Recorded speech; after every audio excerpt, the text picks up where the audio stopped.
How are you? Welcome to my kitchen again. I found what I wanted because today we're going to do molded meals. Not moldy, I didn't say that, molded. I know that most of us in our time, when we think of molded food, think of fruit gelatins, with sliced pears and canned cocktail sauce, bleh, or canned cocktail fruit. I'm not talking about that at all. I detest those things. I think that's toy food, and I don't want you to do that. I want you to talk about molded foods. Well, look at these beauties that were typical of Chicago during the 1890s. Look at them. Can you imagine going to a buffet like this? This one just kills me. I can't believe it. I wouldn't want to cut into that. But you can do these if you're willing to spend some time in preparation, and the advantage is for entertaining that at the last minute you're free. You take them out of the refrigerator, unmold them, let your guests come in the door, and have a field day. Let me show you my favorite molds.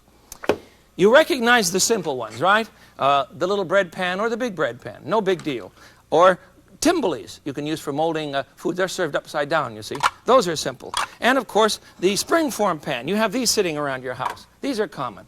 And that'll make a nice pattern on the top of the food. It's served this way. Whoops, I don't have the right top on there. I've got a different one. Doesn't matter. And this is called a Charlotte mold from France. And they're served, again, upside down, full of something I call, close to a brown Betty, a baked brown apple Betty. Or is it apple brown Betty, whatever it is. Anyhow, you can use those. And then we have this kind of mold for pâtés and casseroles. You see that you can gel, and they'll sit up, and then you serve them upside down. Those are fun. Then we have, this is a classic and a great treasure, and I'm very sorry to tell you that I broke this in the mail. I shipped it from Tacoma to Chicago, and the poor heart, it arrived all broken, so I glued it back together, and I can never use it again.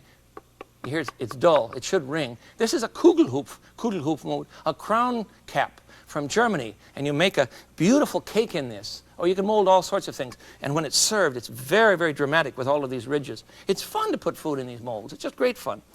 And I have some English molds. For instance, these are all pudding molds. This is an old one from England. You see the ridges? And then I have these kind of standard old English molds for making puddings. You put the pudding in and then seal this, then it sits in a pot of hot water, and you make suet puddings and that sort of thing. You have them all different sizes. Incidentally, Hall China is making these again, the old English style, and I just think they're gorgeous. They've got a great big one, too. I don't know what you'd put in there, kind of elephant roast or something. It's gigantic. All right, we'll move these and show you some others. Then from England, you can also find, if you go into antique shops, you can find glass molds. These are beautiful things because the top has such an interesting pattern. You see these? Let's see, I have a third one here. I shipped all of these from old European antiques in Tacoma. We have a big warehouse, and he brings this stuff in all the time. It would be great to put big olives in each one of these. I've done that for some of them. We'll take a look at them. All right. The other thing you need when you do this sort of thing is a can of Pam. I almost said spam. I don't want spam. Molded spam? Let's try that. No. I have a can of spam, and you spray everything so that it'll come out. In the old days, of course, you didn't have spam, or Pam. We had spam. I remember that. But we didn't have Pam, so it was much harder to do this. But these are easy. All right. And finally, the classics. Now, we're talking bucks, dears. We're talking bucks. These molds are classic English molds, but they're made in Turkey. This one is, these are very expensive. We're talking about a lot of money. But you see the quality. You'll have these forever. It's very, very thick copper. And you'll notice that they're not a cheap copper or a cheap tin electroplate. These are copper wash. You can see where the tin wash has kind of rippled when he threw it in. He pours in a molten tin and swishes it around with his hand in a big asbestos glove. You burn yourself on every one, but they're beautiful. They're English, but they're made in Turkey. And the set, look at them all. They're just, I love them. I just love them. But I'm telling you that you're talking about a lot of money for these. Let me put some of these away, and I'll show them to you as we go along this morning, because I want to mold several of them, okay? Do I have some other molds here? Oh, my favorite. I have a mold that I bought in New Orleans. Here, take a look at this one. Bought this in New Orleans at a very inexpensive antique shop. And it's Limoges. It's Limoges. You see how many times it was used? It's a melon mold. Limoges porcelain from France. $10 in New Orleans. If you haven't been in New Orleans to eat, go. If you haven't been in New Orleans to look at the antique shops, go. If you haven't been to New Orleans at all, go. You'll love it. Now, end of the copper molds. Let's get on with it. The first thing we want to talk about today is a mold. There, we have enough room now. If you're going to mold fruit things, for heaven's sake, do something interesting. Please don't use stuff out of a package. Yuck. I suggest, see if I can figure out which mold I used. Yes. I put a watermelon mold in this one. You simply add gelatin to your fruit juice and then let it set up. And this is watermelon juice, fresh watermelon, no seeds. Isn't he gorgeous? Look at him wiggle. The kids will love this. And it's fine eating. It's very delicious, and it's not a flavor that they would normally find.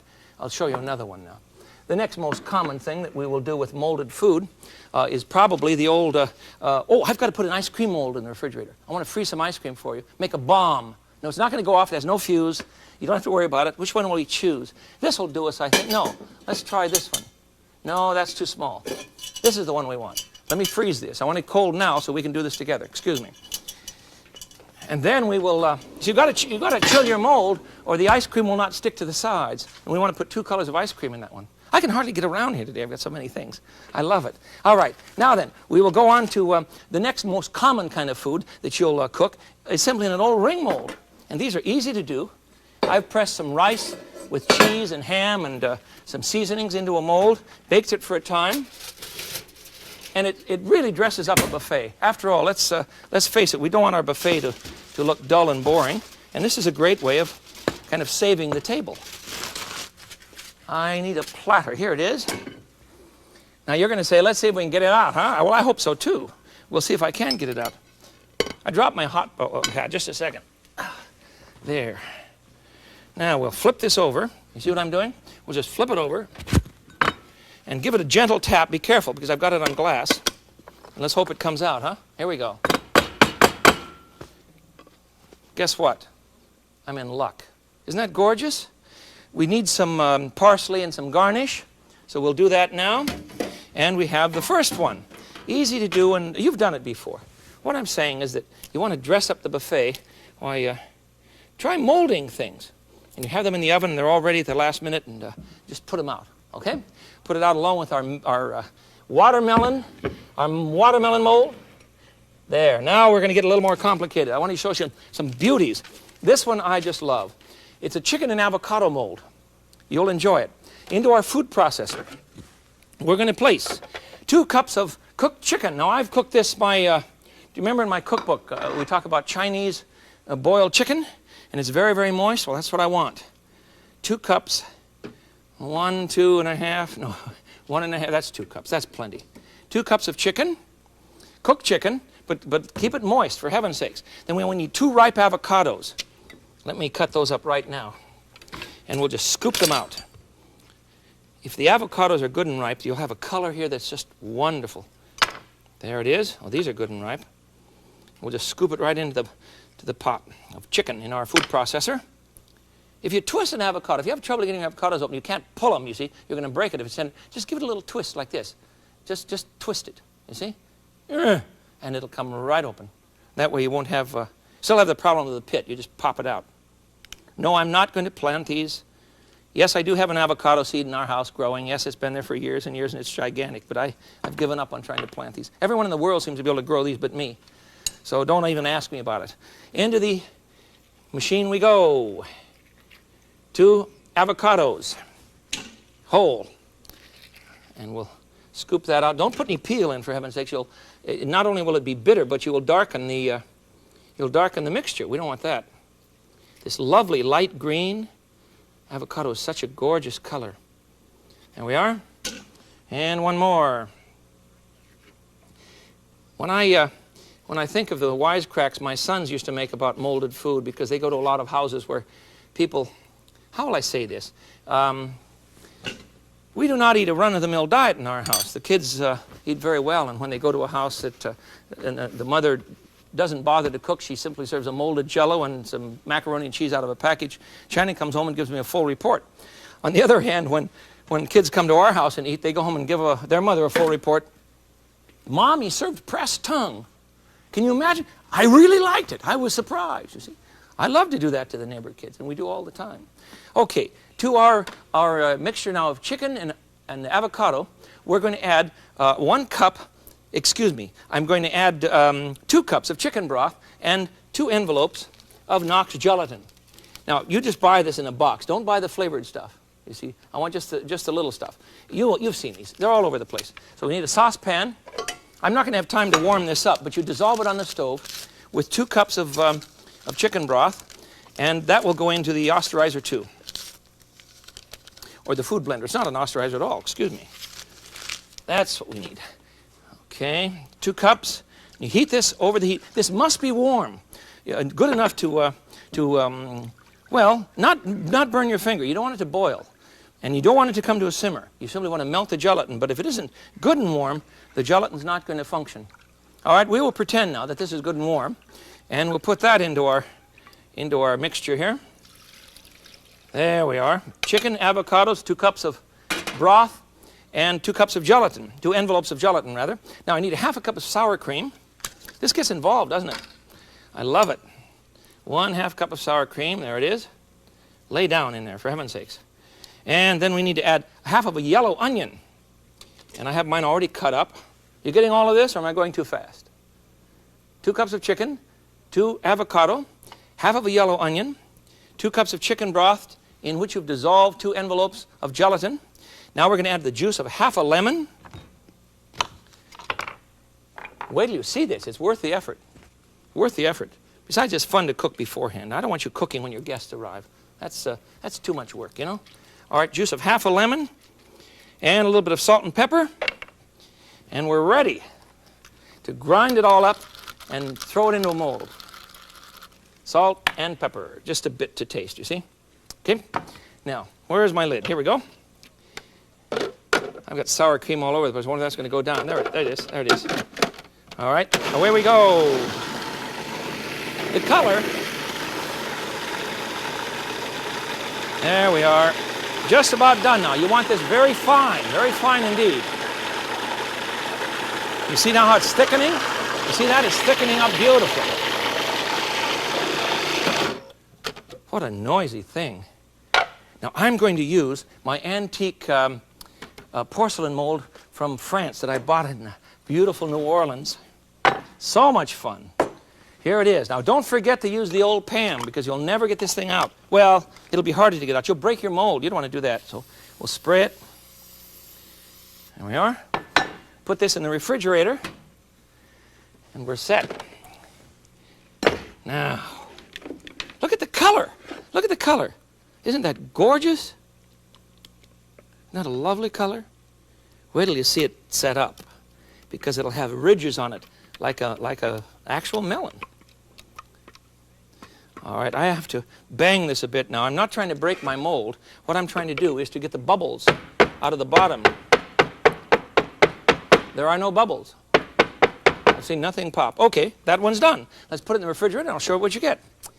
I'm not going to put it in all the way, but here we are. When I take one out, when you take this out of the refrigerator, isn't that gorgeous?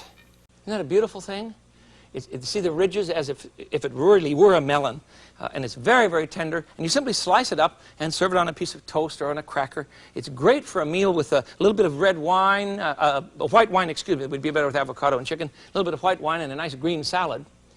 No green wine, please, and you'll have a wonderful luncheon. Michael, one of my assistants, loves to do flowers. I'm not any good at this at all, but these little carrot flowers that he made are fascinating. You simply cut the end of a carrot, and you can have an enjoyable time with them, you see. Aren't they fascinating? See how this is cut? He cuts down, down, down, turns it on, and then chips it off the end of the carrot, and he has a lovely dish. All right, let's put this one out, and we'll go on to another one. I've got to wash out my food processor in order to make another one for you from Nellie Campbell in Tacoma, Washington. Nellie's very French, and she had me over for dinner a few nights ago, and the dish that she served was a salmon mousse, and it was so delicious that I begged her for the recipe, and she said that she couldn't give me the recipe. because she hadn't translated it yet in French, you see. It was all in French. So finally she translated the recipe for me. And you know what it was? All in centiliters. So then I had to translate the recipe again. And now I have it ready for you. And you'll love it. If you like salmon, this is great. If you don't like salmon, you'll still love it. And I'm even going to use canned salmon. In Seattle or Tacoma, where I live, that's a mark of a heretical character. That's a plot. You see, you would never use canned salmon. But here we're going to. I have one can, a 15-ounce can of red sockeye salmon, or you can use two 7-ounce cans. I don't know what your market has. The only thing you must watch for, there's a bone in here somewhere. Here it is. No, that's not it. There it is. Got it. Let's see if there's the rest of it here. No, that's the rest. The big bones. I'm not worried about the little stuff. Those will just grind up nicely. Okay. I think I have it. All right, so one 15-ounce can or two 7-ounce cans, whichever you like, into the food processor. And we'll grind all of this up. We're making mousses, you see, that needs to be very, very finely ground. So in we go. With the salmon, this is very, very simple. And on our, this time for our gelatin, we're going to use 3/4 of a cup of clam juice.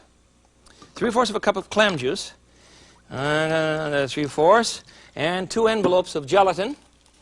I'm not going to take time to open those up and put them in, but you understand. Warm the clam juice and the gelatin on the stove, and then you also need to add a little bit of wine in this one, I think. Let's see, where does it go? Nope, that's the next one. Sorry about that. Okay, so we have 3/4 of a cup of clam juice and the 2 envelopes. Stir them up.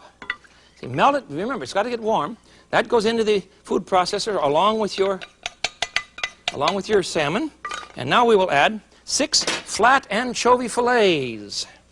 These are little bitty ones, you see. Not the great big anchovies, but regular canned anchovies, flat ones. We're going to add 6. In they go. That's about 4, something like that. That's about 6. That's enough. That's enough. And now then, we need to add to that some capers. Capers are those wonderful little seeds that smell, to me, something like nasturtiums. Nasturtium flowers, you see. Okay, there we go. A couple of green onions chopped. Hope you're getting all of this. There we go. Don't worry about chopping it up too fine because the machine will grind it easily. In they go. You ready? All right. 2 green onions. Now we need to add the juice from half a lemon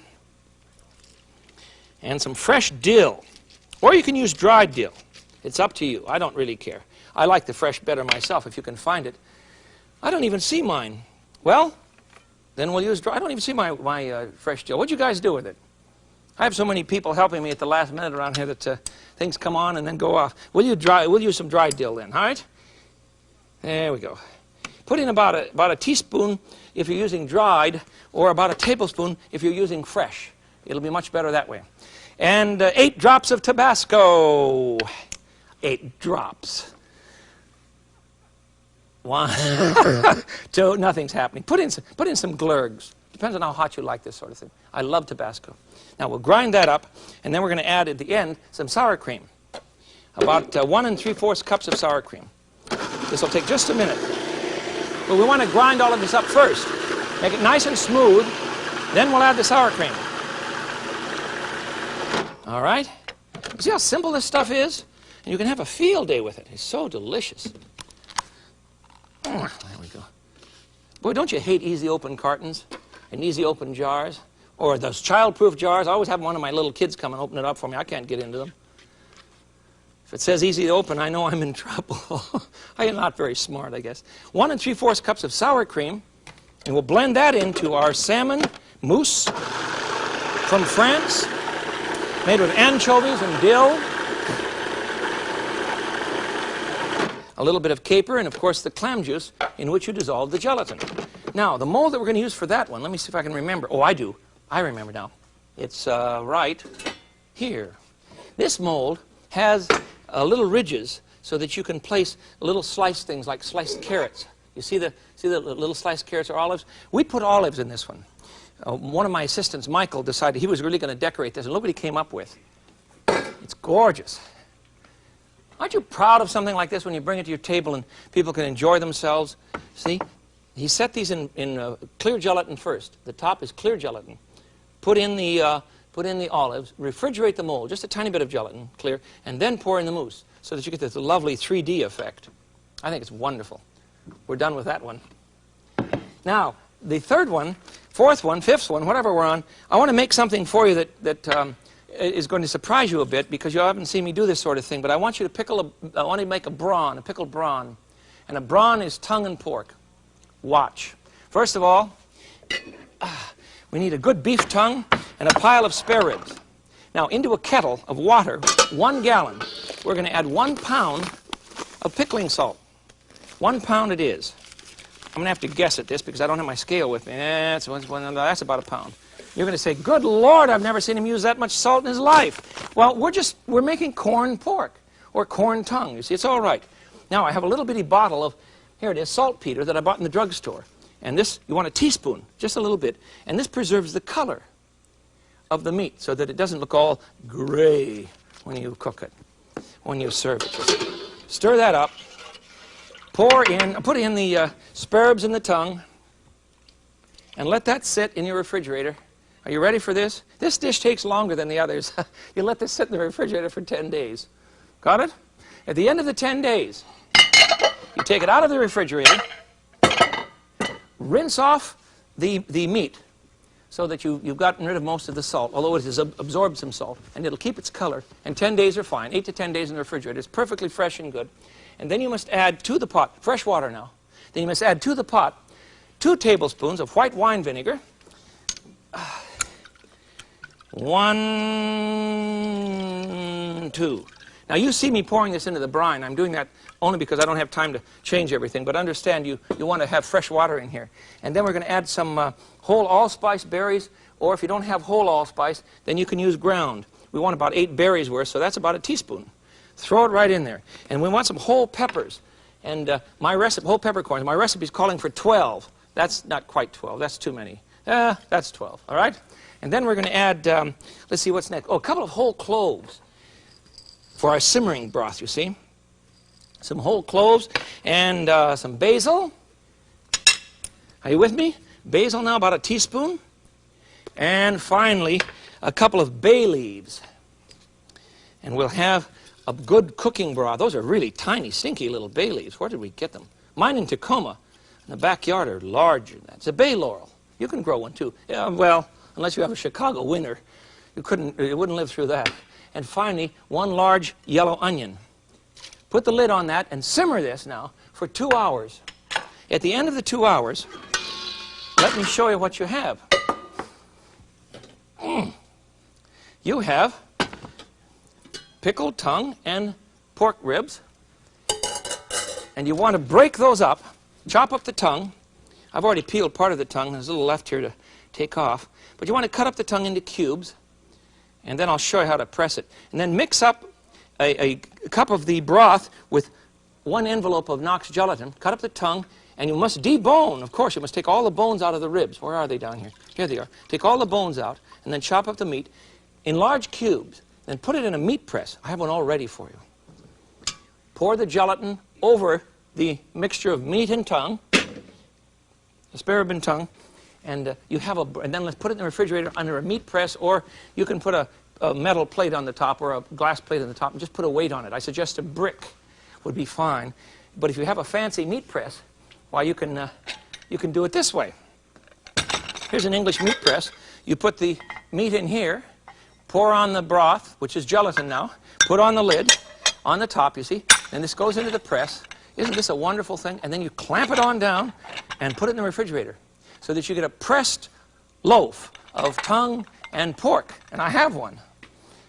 Now, if you're sitting around going, today he's making tongue, listen, this is one of my most favorite of all luncheon meats. It's absolutely delicious. The fat does not taste fatty because you boil it so long that the fatness is gone, but the color remains. Slice this up with a glass of wine or a cold beer, and you've got something that'll just bring them in from the farm. I tell you, it's delicious. What's next? Oh, chicken and lemon. Have we got time for chicken and lemon? I don't know. I don't think we have. Let me just show you these things because there's so many neat things here.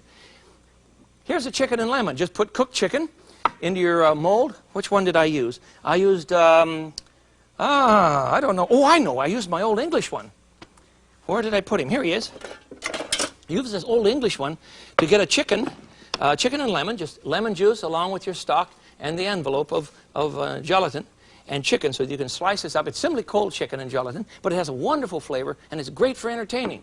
Now then, we go on to another. I have these all over the place. Here are some interesting things that we've done with leftovers from the refrigerator. I swear to God that I just cleaned things out of the refrigerator the other day, mixed them up in a bowl with some gelatin, and we put some mushrooms in the mold with them, and away we go. It's chopped pork and chopped Italian sausage, a little bit of sour cream. It makes a wonderful luncheon loaf. And finally, the ice cream that I promised you. I think we're to that. Yes, we are. Let me get it out of the refrigerator, out of the freezer, really. I've packed the mold. Here it is. Oh, boy, that's cold. Let's hope I can get this out, huh?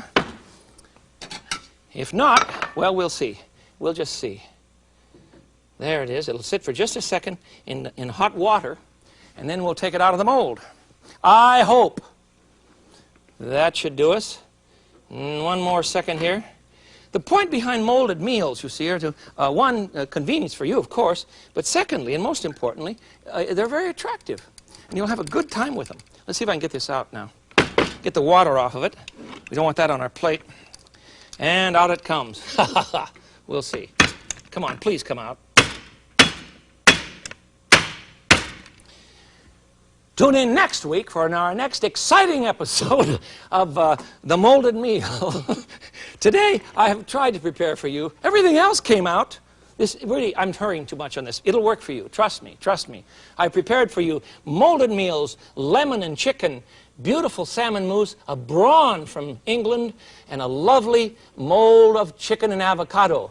Mold your life and have a good time. That's the point of entertaining. Enjoy your guests and relax when they come. So mold the whole works and enjoy. This is the Frugal Gourmet. Until I see you again, I bid you peace.